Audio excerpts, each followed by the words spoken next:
Hello दोस्तों, आज हम डिस्कस करेंगे कॉमन डिजीज और उनमें यूज होने वाली मेडिसिन के बारे में। यहाँ पर हम जानेंगे कौन सी मेडिसिन कब यूज होती है और किस बीमारी में कौन सी मेडिसिन दी जाती है। तो सबसे पहले बात करते हैं यूटीआई। यूटीआई मतलब होता है यूरिनरी ट्रैक्ट इन्फेक्शन। अगर देखिए पेशाब की नली में अगर कहीं पर भी इन्फेक्शन हो जाता है तो इसको बोल देते हैं यूटीआई। तो अगर यहाँ पर देखिए किडनी इन्फेक्शन या यूरेटर में इन्फेक्शन या यूरिनरी ब्लैडर में कहीं पर इन्फेक्शन हो जाता है तो यहाँ पर नॉरफ्लॉक्सासिन टेबलेट का यूज किया जाता है। नेक्स्ट आता है नोजिया। नोजिया मतलब मतली और वोमिटिंग। वोमिटिंग मतलब के उल्टी आना या सर चकराना। अगर ऐसे सिम्टम किसी पेशेंट में है तो यहाँ पर स्टेमेटिल एमडी का यूज किया जाता है। यहाँ पर देखिए एमडी का क्या मतलब होता है। यहाँ पर एमडी का मतलब होता है माउथ डिसॉल्विंग। तो ये मेडिसिन जो होती है वो मुंह में ही घुल जाती है, इसी कारण इसको एमडी बोला गया है। तो यहाँ पर स्टेमेटिल एमडी में होता है क्लोरपेराजाइन मिलेट। नेक्स्ट आता है टीबी। टीबी या ट्यूबरकुलोसिस। तो टीबी जो होती है वो ट्यूबरकुलोसिस बैक्टीरिया के कारण होती है। तो यहाँ पर ट्यूबरकुलोसिस बैक्टीरिया लंग्स को इन्फेक्ट कर देता है, तो इसको हम ट्यूबरकुलोसिस या टीबी के नाम से जानते हैं। यहाँ पर AKT4 किट का यूज किया जाता है। AKT4 किट, इसमें एंटीबायोटिक्स मेडिसिन होती है। ये मेडिसिन लगभग 6 महीने तक चलाई जाती है। इसमें होता है एक लाल कलर का कैप्सूल जो खाना खाने के बाद देना होता है। ये होता है रिफाम्पिसिन। जबकि इसके अलावा दूसरी जो टेबलेट्स हैं वो खाना खाने के बाद दी जाती हैं। तो यहाँ पर देखिए जो बीच वाली 2 मेडिसिन होती हैं ये होती है पायराजेनामाइड। जबकि यहाँ पर एक बड़ी वाली जो मेडिसिन होती है वो 2 मेडिसिन का कॉम्बिनेशन होता है। इसमें होता है आइसोनिजाइड और एथेम्ब्यूटोल। तो यहाँ पर टीबी के केस में AKT4 किट का यूज किया जाता है। नेक्स्ट आता है एनीमिया। एनीमिया में देखिए यहाँ पर 2 टर्म है। पहला है एन, दूसरा है ईमिया। एन मतलब होता है विदाउट और ईमिया मतलब होता है ब्लड। तो ब्लड में देखिए आरबीसी का अमाउंट यहाँ पर कम हो जाता है, तो इसी को बोल देते हैं हम एनीमिया। तो यहाँ पर देखिए नॉर्मल केस है और एक एनीमिया का केस है।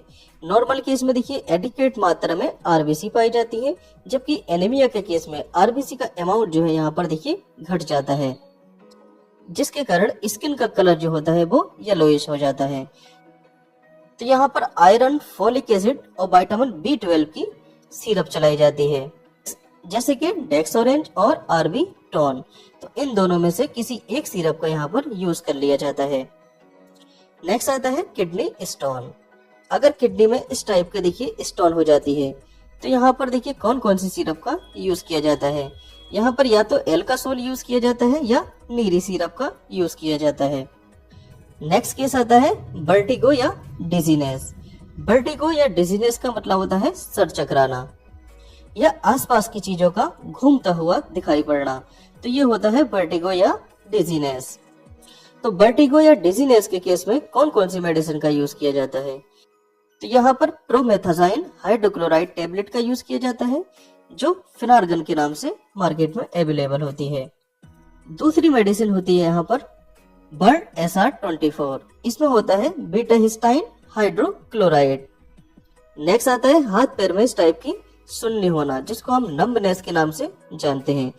तो यहाँ पर हाथ पैरों में चींटी काटने जैसा अनुभव होता है। तो यहाँ पर कौन सी मेडिसिन का यूज किया जाता है। यहाँ पर प्रेगाबेलिन कैप्सूल का यूज किया जाता है, जो मार्केट में प्रीगैलिन के नाम से अवेलेबल होती है। नेक्स्ट केस आता है पेट में कीड़े हो जाना, मतलब के पेट में वर्म हो जाना। तो यहाँ पर एंटी वर्म सस्पेंशन का यूज किया जाता है, जैसे कि एल्बेंडाजोल। तो एल्बेंडाजोल सस्पेंशन का यूज कीड़ों को मारने में किया जाता है। नेक्स्ट आता है थायराइड का केस। तो यहाँ पर थायराइड में भी 2 केस बनते हैं। पहला केस बनता है हाइपोथायरॉयडिज्म और दूसरा केस बनता है हाइपरथायरॉयडिज्म। तो हाइपोथायरॉयडिज्म के केस में लीवोथायरोक्सिन सोडियम टेबलेट का यूज किया जाता है, जो खाली पेट दी जाती है। जबकि हाइपरथायरॉयडिज्म के केस में कार्बइमाजोल या मिथइमाजोल का यूज किया जाता है। नेक्स्ट केस आता है हेड एक, मतलब के सर दर्द। तो सर दर्द भी यहाँ पर देखिए दो कैटेगरी में डिवाइड किया गया है, एक तो नॉर्मल हेडेक और दूसरा माइग्रेन। तो यहाँ पर नॉर्मल हेडेक में पैरासीटामोल के साथ साथ एसिक्लोफिनेक या डाइक्लोफिनेक या इबुप्रोफेन या निमुसलाइड, तो यहाँ पर पैरासीटामोल के कॉम्बिनेशन में ये मेडिसिन दी जाती हैं। जबकि माइग्रेन मतलब के सर के हाफ पार्ट में इस टाइप से ये दर्द उठता है, इसको माइग्रेन के नाम से जानते हैं। तो माइग्रेन के केस में नेप्रोक्सिन टेबलेट का यूज किया जाता है। नेक्स्ट केस आता है पिंक आई, इसको हम कंजक्टिवाइटिस के नाम से जानते हैं। तो किसी भी शब्द के आगे अगर आइटिस शब्द लगाया जाता है तो उसका मतलब होता है इन्फ्लामेशन। तो यहाँ पर देखिए कंजक्टिवा में इन्फ्लामेशन हो जाता है, तो इसको हम कंजक्टिवाइटिस के नाम से जानते हैं। तो कंजक्टिवाइटिस के केस में आंख जो है इस टाइप से लाल पड़ जाती है, पिंक हो जाती है, तो इसी कारण इसको हम पिंक आई के नाम से जानते हैं। तो यहाँ पर सिप्रोफ्लॉक्सासिन आई ड्रॉप का यूज किया जाता है या मॉक्सीफ्लॉक्सासिन आई ड्रॉप का यूज किया जाता है। नेक्स्ट आता है ईयर पेन या ईयर डिस्चार्ज। अगर कान में देखिए किसी टाइप का दर्द होता है या कान से किसी टाइप का बहाव शुरू हो जाता है, तो यहाँ पर सिफेक्सिम टेबलेट का यूज किया जाता है।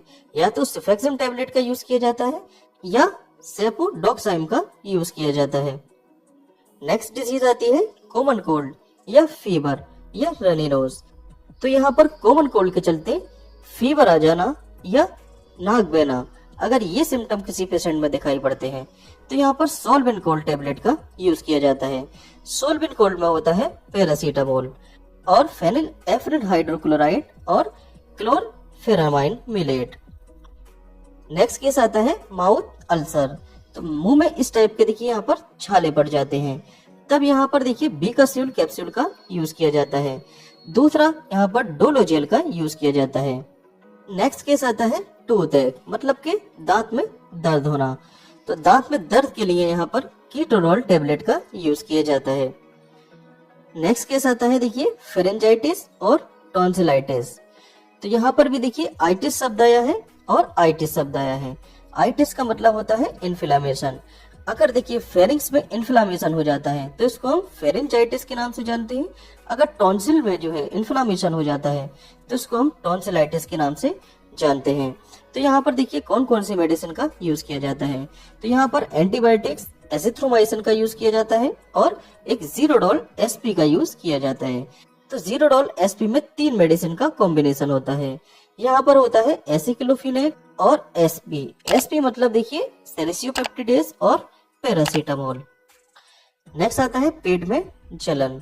अगर देखिए पेट में जलन रहती है जिसको हम हार्टबर्न के नाम से भी जानते हैं, अगर ये सिचुएशन पेशेंट में दिखाई पड़ रही है तो यहाँ पर पेंटोप्रोजोल का यूज किया जाता है। साथ ही साथ यहाँ पर एंटासिड सिरप का यूज किया जाता है। एंटासिड सिरप जैसे कि डाइजीन। नेक्स्ट आता है लोअर बैक पेन। तो अगर बैक साइड में देखिए किसी पर्सन को पेन है तो यहाँ पर कौन कौन सी मेडिसिन का यूज किया जाता है। तो यहाँ पर डोलोकाइन टेबलेट का यूज किया जाता है। डोलोकाइन टेबलेट में देखिए एसिक्लोफिनेक, पैरासीटामोल और क्लोरजोक्साजोन पाया जाता है। तो डोलोकाइन के साथ साथ यहाँ पर डाइक्लोफिनेक जेल का यूज भी किया जा सकता है। नेक्स्ट आता है देखिए किडनी स्टोन पेन।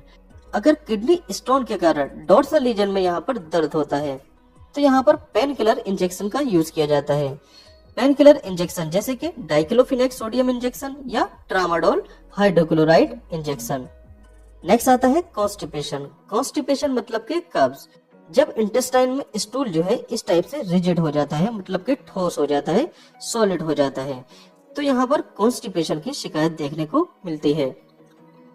तो यहाँ पर बीसाकोडिल टेबलेट का यूज किया जाता है और इसके साथ ही साथ यहाँ पर क्रीमाफिन का यूज किया जाता है। नेक्स्ट केस आता है डायरिया। डायरिया मतलब होता है पेचेस हो जाना। तो डायरिया के केस में देखिए क्या होता है, यहाँ पर इंटेस्टाइन से जो वाटर होता है वो कम मात्रा में एब्जॉर्ब होता है, तो इसी कारण जो स्टूल होता है वो ज्यादा लिक्विड हो जाता है, तो इसी को हम डायरिया बोलते हैं। तो यहाँ पर लोपिरामाइड हाइड्रोक्लोराइड टेबलेट का यूज किया जाता है। लोपिरामाइड हाइड्रोक्लोराइड के साथ साथ यहाँ पर ऑफ्लोक्सासिन और निडाजोल 2 मेडिसिन के कॉम्बिनेशन की टेबलेट का यूज किया जाता है। नेक्स्ट आता है एलर्जी। तो एलर्जी के केस में यहाँ पर लेवोसिट्राजिन टेबलेट का यूज किया जाता है या एबिल और डेक्सोना दोनों को मिक्स करके पेशेंट को लगा दिया जाता है। नेक्स्ट आता है एब्डोमिनल पेन। अगर किसी पर्सन के एब्डोमिनल रीजन में किसी टाइप का पेन है, दर्द है, तो यहाँ पर ड्रोटाबेराइन हाइड्रोक्लोराइड टेबलेट का यूज किया जाता है या डाइसाइक्लोमाइन हाइड्रोक्लोराइड का यूज किया जाता है। तो अगर किसी पेशेंट को नोजिया मतलब के मतले या वोमिटिंग आ रहे हैं, तो यहाँ पर ऑन्डेनसेट्रोन या डोमपेरिडोन टेबलेट का यूज किया जाता है। नेक्स्ट केस आता है इंडाइजेशन। इंडाइजेशन मतलब के बदहजमी। अगर किसी पेशेंट का डाइजेस्टिव सिस्टम ठीक से काम नहीं कर रहा होता है, तो इसको हम इंडाइजेशन के नाम से जानते हैं। यहाँ पर जो डाइजेस्टिव एंजाइम है वो ठीक से काम नहीं करते हैं, मतलब कि प्रॉपर ढंग से वो सिक्रेट नहीं होते हैं। तो इसी के कारण यहाँ पर इंडाइजेशन की शिकायत देखने को मिलती है। तो यहाँ पर देखिए एरिस्ट्रोजाइम सिरप का यूज किया जाता है।